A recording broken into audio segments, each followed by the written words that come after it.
Herbal and ہجامہ guide میں آج ہم بات کریں گے کہ سفراوی خلت کی زیادتی کی وجہ سے پیدا ہونے والے امراض کی صورت میں ہجامہ کن کن مقامات پر کرنا چاہیے۔ اسی سیریز میں اس سے پہلے ہم یہ بات ڈسکس کر چکے ہیں کہ خلت سودا اور خلت بلغم کی زیادتی کی صورت میں ہجامہ کے پوائنٹس کیا کیا ہونے چاہیے اور اس کے ساتھ ساتھ مریض کو کیا دیا جائے جس کی وجہ سے وہ اپنی طبیعت میں بہت جلد بہتری محسوس کرے۔ اور آج ہم بات کریں گے کہ سفراوی خلت کی زیادتی کی وجہ سے ہمیں کن کن باتوں کا خیال رکھنا چاہیے اور کن کن پوائنٹس کو ہجامہ کرتے وقت مد نظر رکھنا چاہیے۔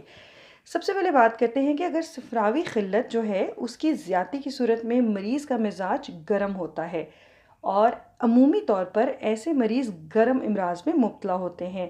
اس کے ساتھ ساتھ ایسے لوگوں کو گرم اشیاء اور گرم اغذیہ موافق نہیں آتی۔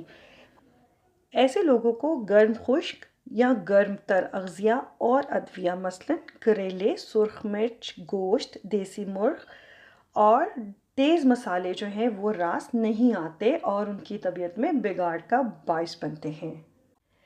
تصویر میں نظر آنے والے مقامات کو اچھی طرح سے ذہن نشین کر لیجئے تاکہ اگر کوئی سفرا کی زیادتی کا مریض آپ کے پاس آئے تو معالج کو اچھی طرح سے اندازہ ہو کہ کن پوائنٹس پر ہجامہ کرنے سے اس کو جلدی افاقہ ہو سکتا ہے۔ مندرجہ والا پوائنٹس کو ذہن میں رکھنے کے ساتھ ساتھ اگر مریضوں کو یہ نسخہ دیا جائے تو مریض بہت جلدی اپنے آپ کو بہتر محسوس کرے گا اور اس کا معالج پر اعتبار بھی جلدی قائم ہوگا۔ اس نسخے کے لیے آپ کو جو اجزاء درکار ہیں اس میں شامل ہے سندل سفید، گل سرخ ایرانی، تخم کاسنی، کلمی شورا، جوکھار، کشنیز، الائچی خرد، تخم کاہو، برگ گاو زبان اور کوزہ مصری۔ تمام ادویات کو آپ نے ہم وزن لینا ہے اور ان کا پاؤڈر بنا کر رکھ لینا ہے۔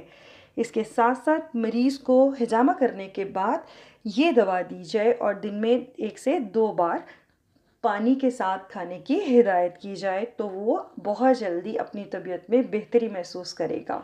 اس نسخہ کے استعمال سے تمام سفراوی امراض یعنی کہ گرمی کی وجہ سے پیدا ہونے والے تمام امراض بہت جلد ختم ہو جاتے ہیں۔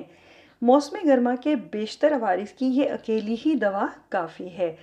کسی کو یقان کا مسئلہ ہو، ہاتھ پاؤں میں جلن رہتی ہو، پیچش ہو، گھبراہٹ رہتی ہو، بے چینی، غشی وغیرہ، تمام گرمی کے امراض کے لیے یہ نسخہ بے حد مفید ہے اور گرمی سے ہونے والے تمام مرض کی بے خطا دوا ہے۔